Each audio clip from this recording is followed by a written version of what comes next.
Greetings everyone. I Arun Goswami, faculty member of Prayas Entrance School. Today our topic is fundamental rights. It's 11th political science and our topic is fundamental rights. The meaning of fundamental rights is मौलिक अधिकार. Do you know अधिकार? अधिकार जो हर व्यक्ति के व्यक्तित्व के लिए जरूरी होता है.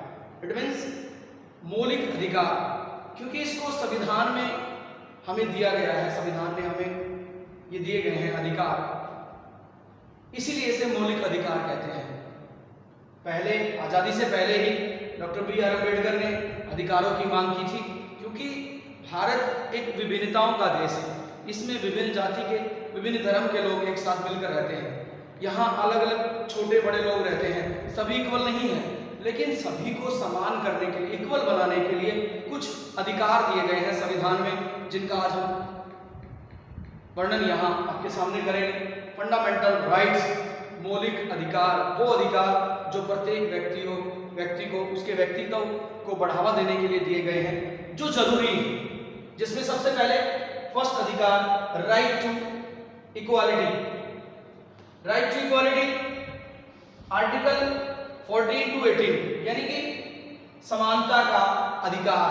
इक्वालिटी, इक्वल होता है समान, समानता का अधिकार. समान होता है बराबर. हर व्यक्ति कानून की नजर में, अंडर द लॉ, कानून के नजरिए में सब बराबर हैं, सब इक्वल हैं, सभी को समानता का अधिकार दिया गया है. उसमें सभी को वोट डालने का अधिकार है, सभी को घूमने फिरने का अधिकार है, सभी को चुनाव लड़ने का अधिकार है. उससे आगे right to freedom, article 19 to 22, समानता का अधिकार.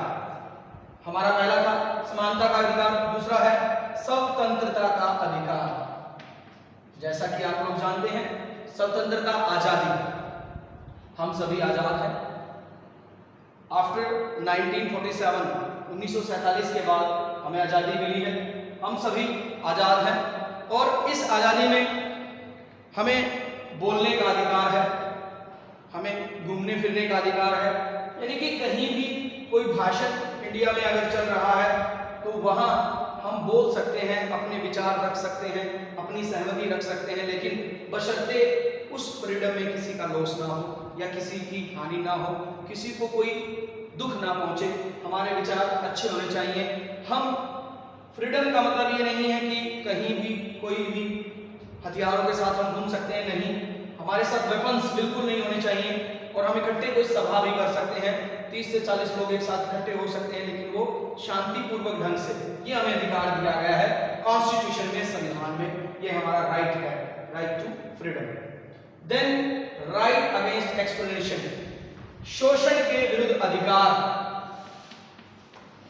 शोषण के विरुद्ध, अगेंस्ट, विरुद्ध, शोषण के विरुद्ध अधिकार. हमें एक अधिकार दिया गया है कि हम जबरदस्ती किसी पर दबाव नहीं डाल सकते, किसी का शोषण नहीं कर सकते. यानी कि अगर कोई छोटा बच्चा है 14 वर्ष से कम, तो उससे हम मजदूरी नहीं करवा सकते. अगर कोई उससे मजदूरी करवा रहा है तो उसके खिलाफ कानूनी कार्रवाई होगी. और आपके साथ भी अगर कोई ज्यादा जबरदस्ती कर रहा है तो उसके खिलाफ भी कानूनी कार्रवाई होगी. ये हमें अधिकार दिया है किसने? कॉन्स्टिट्यूशन ने. और हमारे फंडामेंटल राइट्स में ये हमें अधिकार दिया गया है कि यदि आपका कोई शोषण करता है तो उसके खिलाफ कार्रवाई होगी. और इसका पूरा एक्सप्लेन आर्टिकल 23 से लेकर 24 में इसका पूरा वर्णन किया गया है कि शोषण के विरुद्ध हम लड़ सकते हैं. अगर हमारा शोषण कहीं होता है तो उसके खिलाफ हम आवाज उठा सकते हैं. Right to freedom of religion, हमें आजादी दी गई है धर्म के प्रति. हम किसी भी धर्म में जा सकते हैं, आजादी है. हमारे यहाँ भारत में 4 मुख्य धर्म हैं, हिंदू, मुस्लिम, सिख और ईसाई. ये 4 धर्म हमें दिए गए हैं. लेकिन जिस धर्म में हम हैं, मान लीजिए हम हिंदू धर्म में हैं, हम सिख धर्म में हैं, हम ईसाई धर्म में हैं, या हम अन्य किसी और धर्म में हैं, तो हम अपने धर्म के रीति रिवाज अपने तरीके से मना सकते हैं। यदि मुझे कोई व्रत करना है तो मैं कर सकता हूँ, ये मुझे आज़ादी दी गई है कॉन्स्टिट्यूशन के द्वारा। और अगर मैं चाहूँ तो मैं किसी भी धर्म में जा सकता हूँ, मैं चाहूँ तो दूसरे धर्म को भी अपना सकता हूँ। ये आज़ादी हमें कॉन्स्टिट्यूशन देती है। आर्टिकल 25 से लेकर 28 तक इसमें इसका वर्णन किया गया है। और कोई भी व्यक्ति किसी भी धर्म को अपना सकता है, मंदिर में जा सकता है, गिरजाघर में जा सकता है, गुरुद्वारे में जा सकता है, चर्च में जा सकता है, उसे कोई रोकेगा नहीं, ले बशर्ते दूसरे धर्म के लोगों को उनकी वजह से कोई हानि ना हो। ये ध्यान में रखना बहुत जरूरी है। यदि आप अपने राइट्स का अगर इस्तेमाल कर रहे हैं, अपने मौलिक अधिकारों का आप इस्तेमाल कर रहे हैं, तो उसके बाद किसी अन्य व्यक्ति को आपकी आज़ादी से कोई हानि ना हो, ये आपने ध्यान में रखना है। कल्चरल एंड एजुकेशनल राइट्स, एक और हमें सांस्कृतिक और शिक्षा का भी अधिकार हमें फंडामेंटल राइट्स में दिया गया है, जिसमें हमें शिक्षा ग्रहण करने का अधिकार दिया गया है। हम अपनी संस्कृति के बारे में जान सकते हैं। और जो छोटे तबके के अनुसूचित जाति के लोग हैं, उनके लिए ये स्पेशली है कि उनका कोई हनन ना करे। अगर उनका कोई हनन करता है तो वो उसके खिलाफ आवाज उठा सकते हैं। एजुकेशनल राइट्स, कोई भी व्यक्ति एजुकेशनल राइट्स के लिए, एजुकेशन शिक्षा के लिए संस्थान खोल सकता है, उसकी अनुमति ले सकता है और उसको फॉलो कर सकता है। यह आर्टिकल 29 से 30 में एक्सप्लेन किया गया है।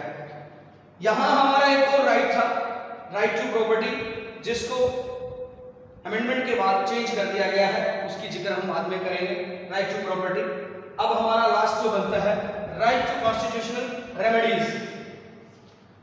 ये जितने भी हमें फंडामेंटल राइट्स दिए गए हैं, यदि इनका कोई शोषण करता है या इन्हें फॉलो होने से कोई मना करता है, तो राइट टू कॉन्स्टिट्यूशनल रेमेडीज में हम इसकी कंप्लेंट कर सकते हैं और इसके बारे में हम अपनी FIR दर्ज कर सकते हैं। ये आर्टिकल 32 में एक्सप्लेन किया गया है कि अपने अधिकारों को बचाने के लिए राइट टू कॉन्स्टिट्यूशनल रेमेडीज हम अपना सकते हैं। यानी कि संविधान में हमें ये सभी फंडामेंटल राइट्स दिए गए हैं, जिसका बहुत अच्छे से आप समझ चुके हैं कि इन आर्टिकल्स में आपको सभी राइट्स आपके प्रोवाइड किए गए हैं। और जैसा कि आप लोग जानते हैं, भारत एक विभिन्नताओं से भरा हुआ देश है। यहाँ अलग जाति के, अलग धर्म के लोग मिलजुल कर रहते हैं और ये सभी अधिकार हमें कॉन्स्टिट्यूशन में दिए गए हैं। डॉक्टर BR अम्बेडकर जी ने कहा है कि फंडामेंटल राइट्स संविधान की आत्मा है, और उन्होंने ये बहुत अच्छे से सभी को बराबर करने के लिए, सभी के लिए ये फंडामेंटल राइट्स आप लोगों के सामने दिए हैं। So thank you so much.